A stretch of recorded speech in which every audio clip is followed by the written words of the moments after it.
May road reblocking o pagsasaayos muli ng kalsada ngayong weekend sa ilang bahagi ng Metro Manila, kaya pinapayuhan po ang mga motorista na maghanap ng mga alternatibong ruta kung ayaw nyo pong maabala. Magsisimula ang road reblocking mamayang alas 10 ng gabi hanggang alas 5 ng umaga sa Lunes. Sa Quezon City po, aayusin ang unang lane ng Balete Drive sa pagitan ng Aurora Boulevard at Campanilla.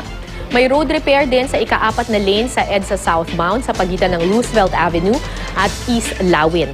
Unang lane sa EDSA southbound sa pagitan ng New York Street at Monte de Piedad. At sa EDSA southbound sa pagitan ng Santolan at Ortigas Avenue, apektado dyan ang ika-5 lane mula Santolan bago umakyat ng Ortigas Flyover at unang lane ng service road ng Ortigas Flyover. Habang sa Mandaluyong City naman, aayusin po ang unang lane ng Shaw Boulevard Tunnel sa EDSA northbound sa pagitan ng Reliance at Ortigas Avenue. Habang sa Makati City, may road repair naman sa unang lane ng EDSA southbound sa pagitan ng Guadalupe Bridge at Ayala Avenue.